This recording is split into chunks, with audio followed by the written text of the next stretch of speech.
Today, I'm going to answer a question about what to do if you've watched the news and now you're depressed.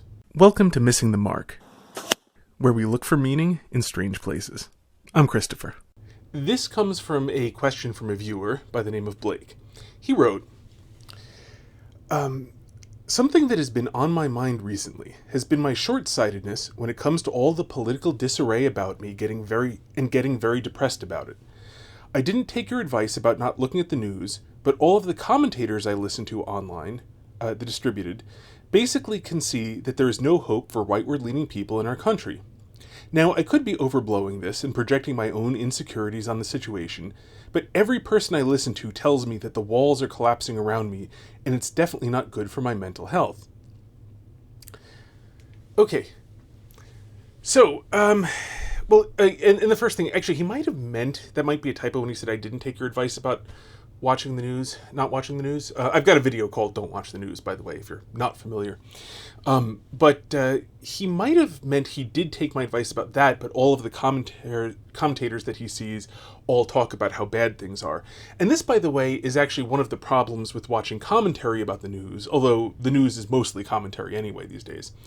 If you watch like actual TV news, it's primarily commentary and only very slightly about things that have actually happened, because stuff just does not happen often enough.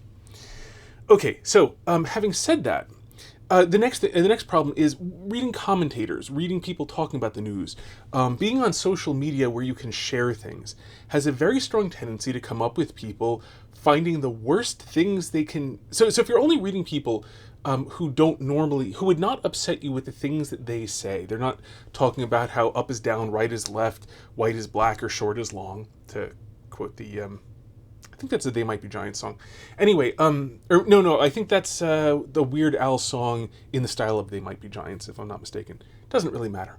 Point is, even if you're not reading people who are telling you all sorts of false and horrible things, merely reading people at all has a tendency for them to then scour the internet, mostly in a distributed fashion, where they are seeing things their friends have brought up, and show to everyone they know the worst things they can find from the other side. And so, basically being on social media, it becomes, to some degree, at least people who do this a lot, a curated feed of the worst that you find on the other side. So you don't even get like the average stuff, let alone the best of what you find on the other side. And so that can be very deleterious too. So there's that aspect of it. And then there's the aspect of the walls are crumbling and things are falling apart. Well, here's the thing. When it comes to the walls are crumbling and things are falling apart, they are. That's the nature of the world that we live in, though. And I'm not here being pedantic. This is in fact the key to being able to maintain a positive frame of mind, to be joyful in the midst of sin. I'm getting to the very heart of what is necessary to do that. So here's the thing. Yes, the walls are crumbling. Things are, good things are coming to an end. And that is the nature of being in a fallen world. It is actually, in fact, although in a slightly modified form, even the nature of just being in this world if it were not fallen, although it'd be easier by far to see clearly if the world were not fallen. But here's the thing. We live in a changeable world. The thing that defines this portion of creation is that it is changing. And change is intrinsically destructive. It's destructive in a creative sort of way. The point is that one thing fades so that, one thing decreases so that another thing can increase, to use the language of John the Baptist. And in point of fact, there's actually a really good example of it, that John the Baptist had his ministry, and he had disciples who followed him and who hoped maybe he was the Messiah. And they asked him, and he said, "No, I'm not the Messiah." All right, I'm quoting, or I'm thinking particularly of where people came from Jerusalem to ask him, "Are you the Messiah?" And he said, "No." And they said, "Well, what are you then?" I think they asked him, "Are you Elijah?" And he said, "No." And he said, "Well, what are you then?" He said, "I am the voice of one crying out in the wilderness, make straight a path for the Lord." But, so here's the thing. John the Baptist, after he baptized Jesus, said, "I must decrease and he must increase." This is a change. Things went from John the Baptist, which was preparatory for Christ, to Christ. It is the nature of the world, and this happens in all things. In all things, we get replaced by the next generation. And you can see this, by the way.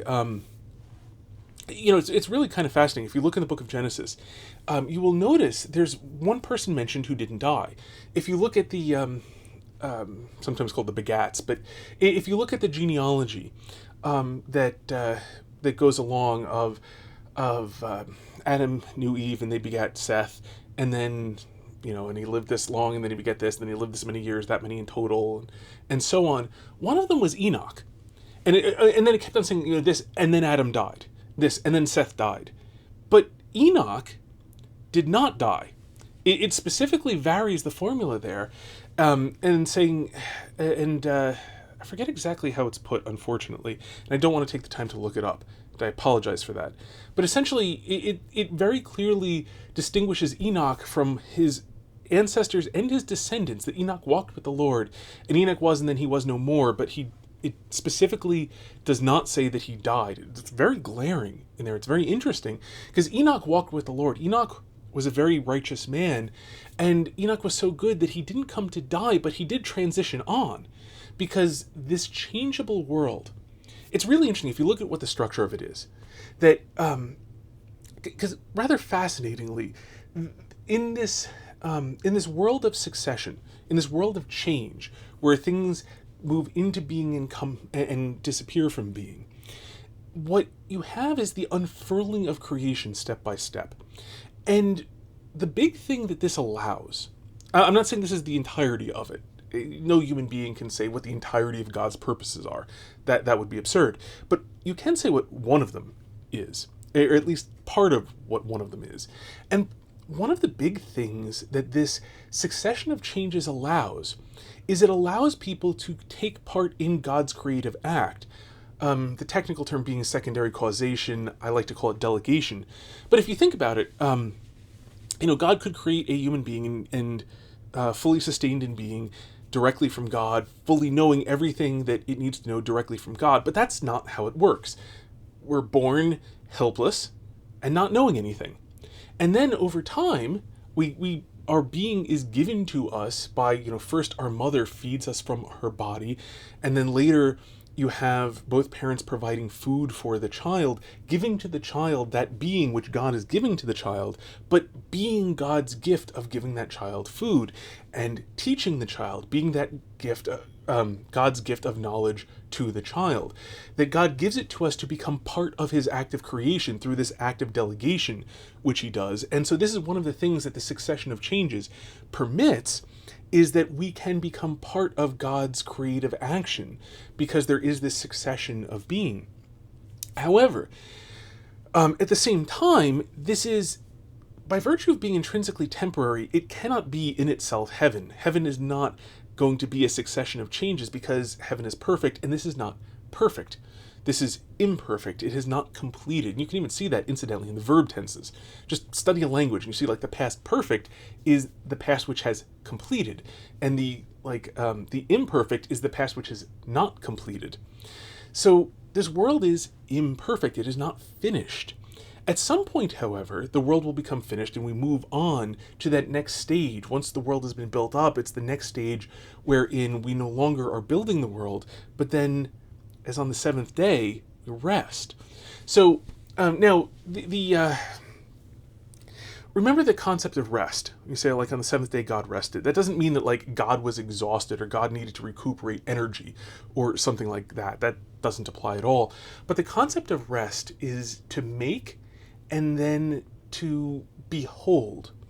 And so there is the creation of the goodness, but then there is the enjoyment, the repose in the goodness.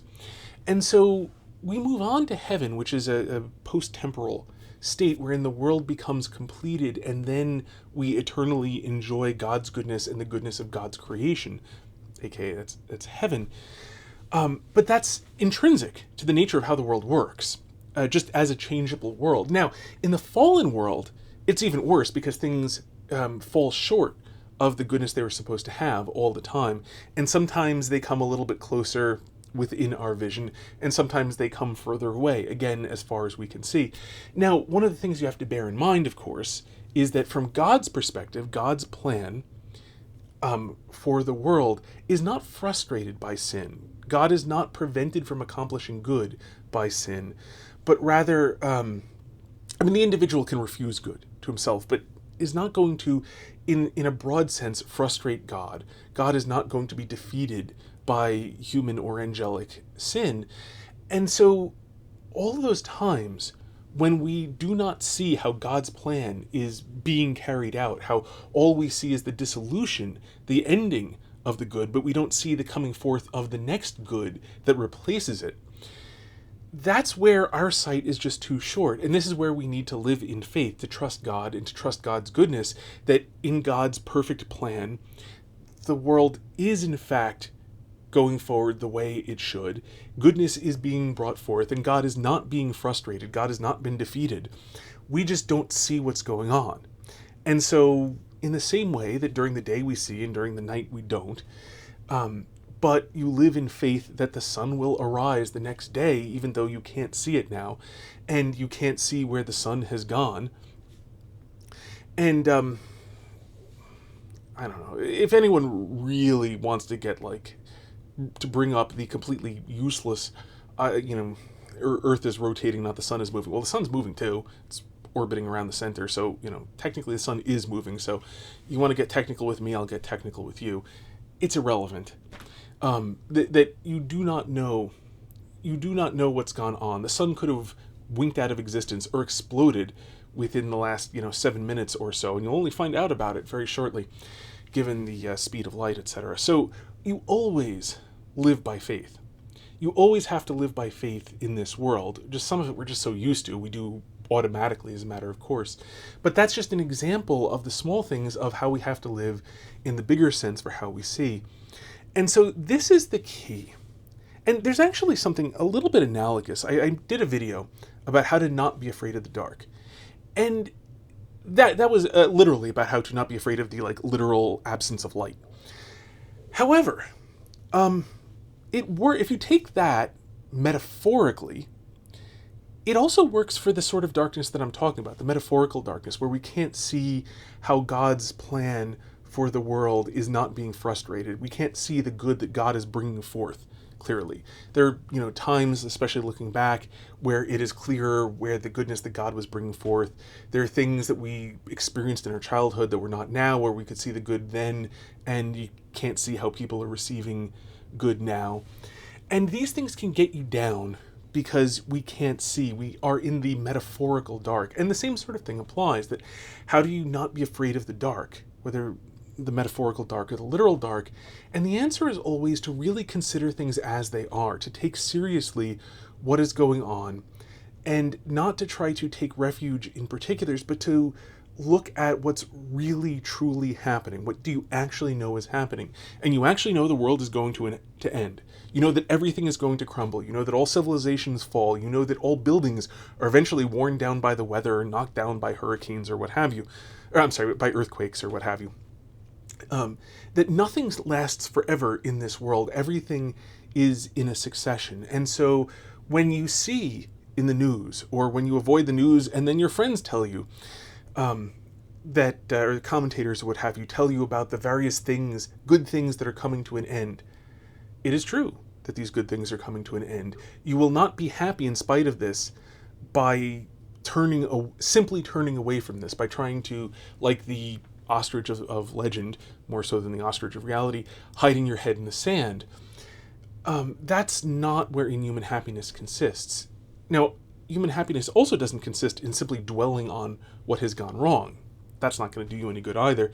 But what you need to do is acknowledge it, and then think about it in the context of what you actually know. Now, your feelings will often fight against this. Like when you're feeling sad, when you're feeling despondent over, there's this good thing that has come to an end. There's that good thing that has come to an end. There's this good thing that's come to an end. And this other good thing that looks like it's coming to an end. Well, yeah, like, face them up, admit that it is, but also, despite what your feelings are telling you, despite the fact that your feelings are telling you to panic and to hide, and that everything is terrible, and I'm thinking of that song. It's sort of a Christmas song, the one about the Christmas bells ringing and peace on earth, goodwill to men, and then there's the part in the middle about how they, within the song, that this is a lie. There is no peace on earth, goodwill to men, and then in the end, the triumphal ending about like, actually, no, I was wrong. God is not dead, nor doth he sleep, and so on. That things will end up well, and you can see the same thing. By the way, that you can see an image of God's good plan, that things will end up well. When you see, for example, if you watch a master at something, whether it's at chess or at sword fighting or whatever it is, any sort of combative thing where you have something very complex, where you have two or more intelligences against each other, usually two in sport, in games, and often in sport, where things will often look lost right before or a while before it turns out that the master did have a plan, and you just didn't see what was going on, and you thought that he was defeated, and now it turns out that he is victorious. You see this actually all the time if you look at things like high-level chess games and other stuff where you don't understand what's going on, where things that are beyond you.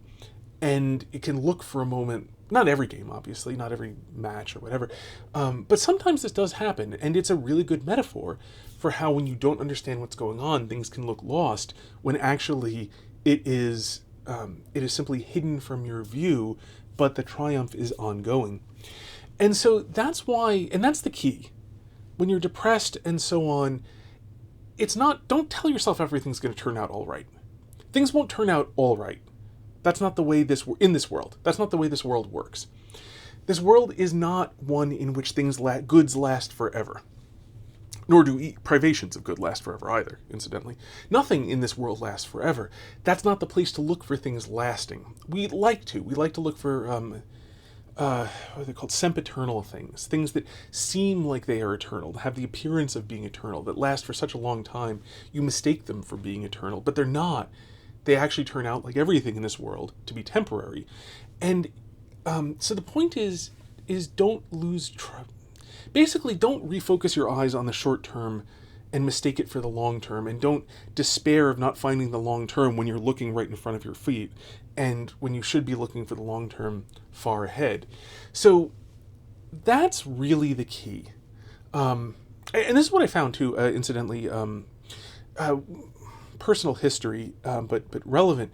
There was a point many years ago. The company I worked for was smaller, and we ran out of the ability to make our product using a particular component. We had to, we had a new version of the product that used different components. I'm a software programmer by trade, and so I was the only software programmer at the time. And so when we had to make this transition, I had to get the software working with this new component, and it was on a new board and so on. And it was really hard, and a lot of things went wrong as we were going through this. And the production kept on using up the old components, and so we had a certain number, but we were going to run out, and so we need to be able to make the new stuff by a certain date. It was literally because the previous part had been discontinued. We couldn't buy more of them.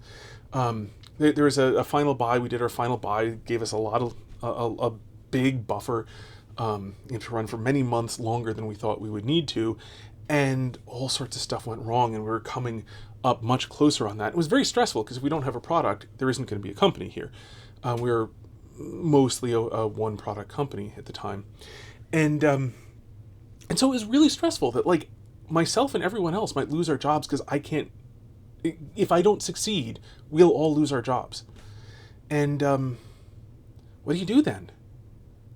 And, well, here's the thing.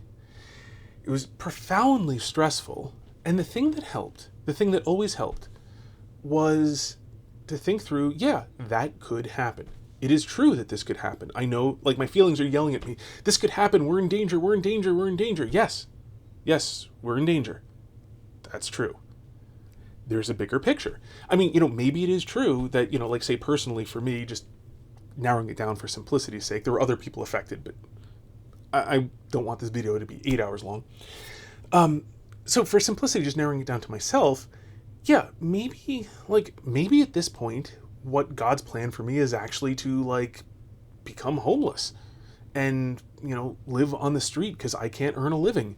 Maybe that is in fact what God's plan for me is. And that would sure be unpleasant, but at the same time, that can still be a good life. It is possible to be a saint in the gutter. It is possible to be a saint and destitute. It is possible to be a saint and starve to death.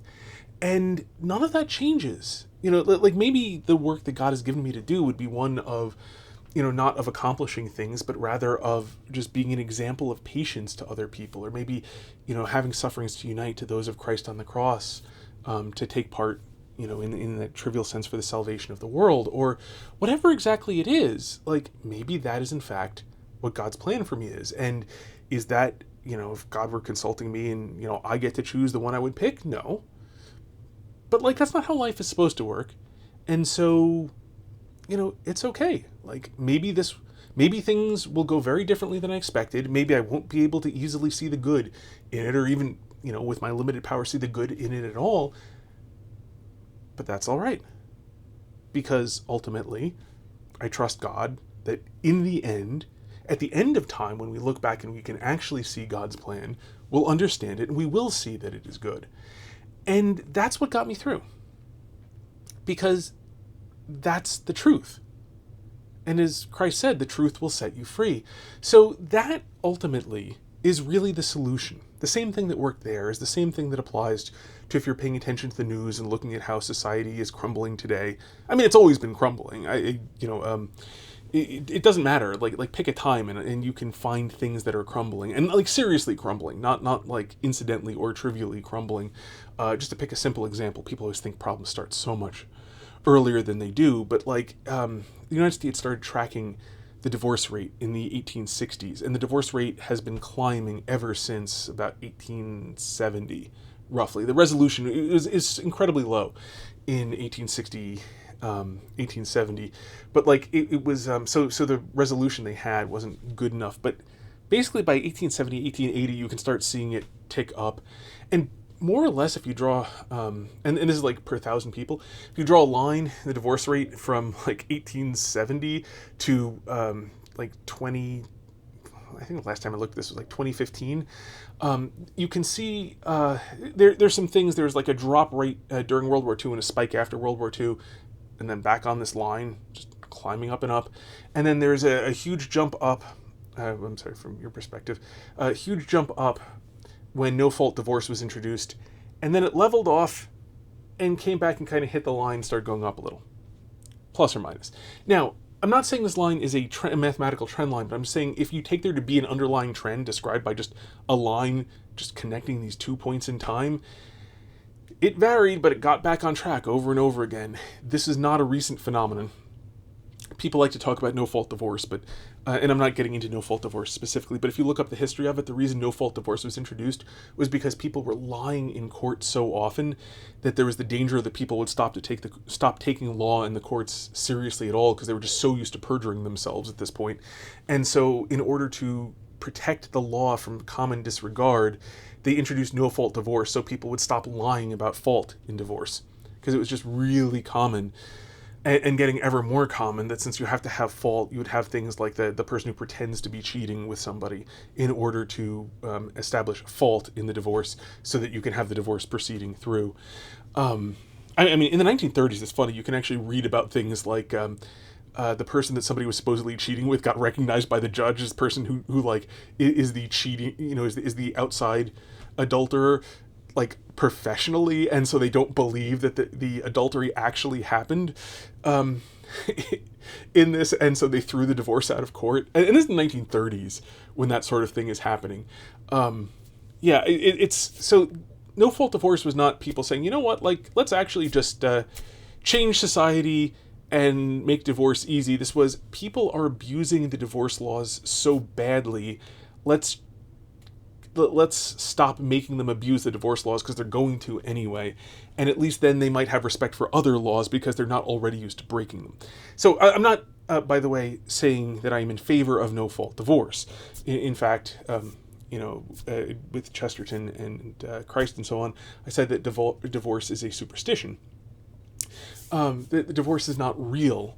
It is a make-believe thing, and if a man divorces his wife and then marries another, he's committing adultery. So I'm not saying that divorce law, that no-fault divorce was good in any way. I'm not trying to bring in my views on divorce at all. I'm just saying, if you want to use, say, like divorce as a gauge for how much society is deteriorating, this thing's been going on for a long time, and this is not recent. The trend.